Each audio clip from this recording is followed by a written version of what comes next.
lectures in advance, Doctor? Or do you just get up and say anything that comes into your mind? Well, I usually try to be... I seem to have taken much more interest in nature, Doctor, since you began your lectures. It's funny, but I don't know. Yes, indeed. What are you speaking on this afternoon, Doctor? On the sex life of the polyp. I think we're all ready, Dr. Bentley. Thank you, Mrs. Pratt. I'll be right there. Will you pardon me, please? Yes, Doctor, certainly.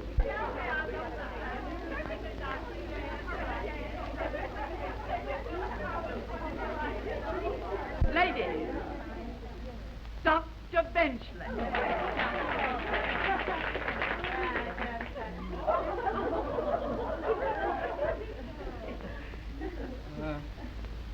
I wonder if you'd take that, please. Thank you very much.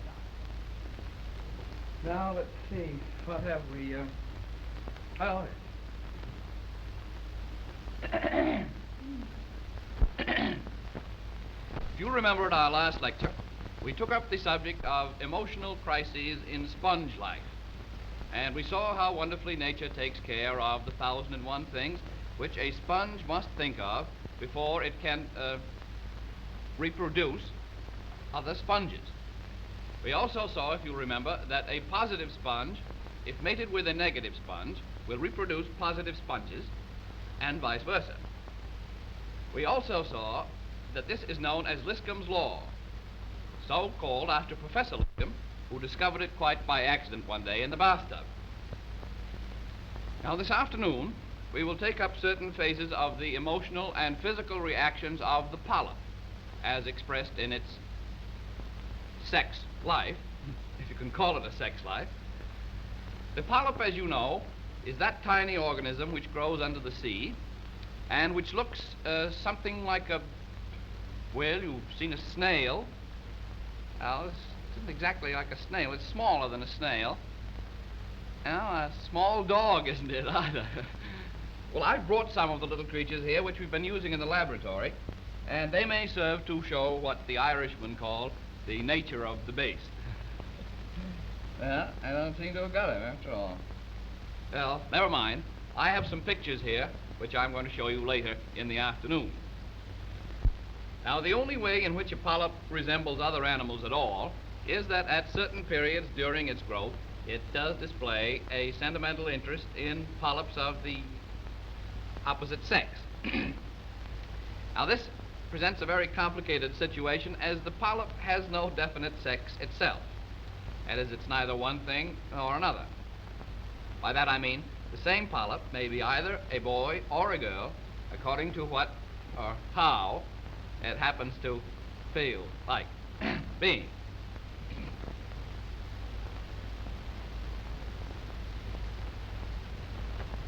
As Dr. Achtenholz says in his valuable book on Die Weltschmerz des Polypismus, miteinander kann der Schauenstupfen nicht spielen und zusammengeordnet beim Selbstmachen nicht wieder Rauchen anzustellen. And this, mark you, from a man who has given his whole life to a study of the subject. Now, this tendency to change sex at any moment, while it does save the polyp a great deal of time and expense, nevertheless makes difficult any definite analysis of its sex behavior.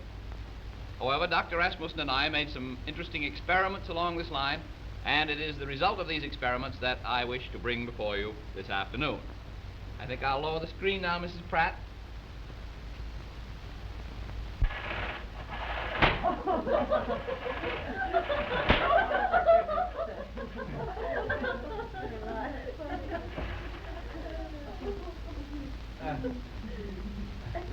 Well, that's more like it. In order to study the polyp at close range, which is about the only way you can study a polyp, after all, we took one of the tiny creatures home with us to live. It was, at the time, a girl polyp, so we called her Mary, after Ethel Barrymore. She was at first naturally shy, but soon grew accustomed to our mannish ways and became more like a child of our own than like a polyp. Although, of course, she looked more like a polyp than like a child of our own. It was in this way that we were able to tell the difference. Lights out, please, Mr. Cassidy. That's fine. Thank you, Mr. Cassidy. Now, here is a picture of Mary taken when she'd been with us only a few weeks. It really isn't very good of her, taken as it was when the light was poor and magnified about 100 times, but it may serve to give you some idea of her personality and charm. What fun it was to watch her grow and to feel that we were having a share, however small, in her development. Along about May, we decided that it was time to make our experiments. Now, having the female, it was naturally necessary for us to provide a male. And to this end, we went to Bermuda for a few weeks, Bermuda being a great hangout for polyps. Now, here we were fortunate enough to locate a colony of the little fellows who seemed to be in good physical condition. Here is a picture that we were able to get of a group of the little fellows out for a good time. And you may be sure that the lazy rogues have their fun, as who does not. It was from this aggregation that we decided to select a husband for Mary. And after a careful examination under the microscope, we decided to choose the one which you will see the third from the left in this picture. Now he's the fourth. Now he's the fifth from the left. This little chap up here in the corner tried to get away, but the camera was too quick for him. Now, having the necessary male for our experiment, we placed the two polyps in an open space behind the Princess Hotel and proceeded to await developments. Here is a picture taken just before the gong sounded. The one on the right is the male, and on the left the female. Unless I'm mistaken. Yes, I am mistaken. The one on the right is the male, female, and on the left the male. What a mistake. One unusual thing about the polyp's courtship is its restraint. A polyp is only a polyp, after all, and has his little weaknesses like the rest of us. And I, for one, would not have it otherwise. But even so, the entire courtship is carried on with an open space between the male and female of perhaps 50 paces of polyp measure, which in a way makes it difficult for the male to be anything much more than just a pal. Now, the male has a rather unusual way of attracting the attention of the opposite sex, female. It was Dr. Rasmussen who discovered that during the courting season begins on the 10th of March and extends on through the following February.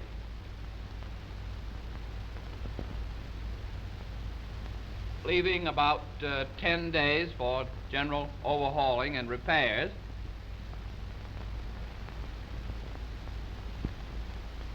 During the courting season, the male gives forth a strange phosphorescent glow, something like a diamond scarf pin. Now, this glow is supposed to be very attractive to the female, and it is by dazzling her with his appearance of elegance that the male is able to bring the lady around to his point of view. In order to test the powers of observation of the male during these maneuvers, we played a rather mean trick on the little fellow. We took away the original female, for whom he was so frantically flashing his gleamer, and put in her place another, but less attractive female. This seemed to make no difference at all to the male, who continued to flash on just the same. We then took away the second female and put in her place a small button, something the color of a polyp, following this with a crumb of corn bread. Now, so far as we were able to detect, this change in personnel made no difference at all to the male, who continued to exert himself, still under the impression that he was making a conquest, even with the crumb of corn bread. Now, this little ruse of ours, while it proved that the male polyp is not particularly clear as to just what it is he's after, rather put an end to our experiment as a whole. For the male, evidently disgusted at his inability to excite the button or the crumb of corn bread, suddenly gave up the whole thing as a bad job and turned into a female. Now, this left us practically where we were in the first place, with no male at all. So Dr. Rasmussen and I, after finding a good home in Bermuda for what were now our 2 girl polyps, returned to America, still marveling at nature's wonderful accomplishments in the realm of sex, but rather inclined to complete our experiments with some animal which takes its sex life a little more seriously.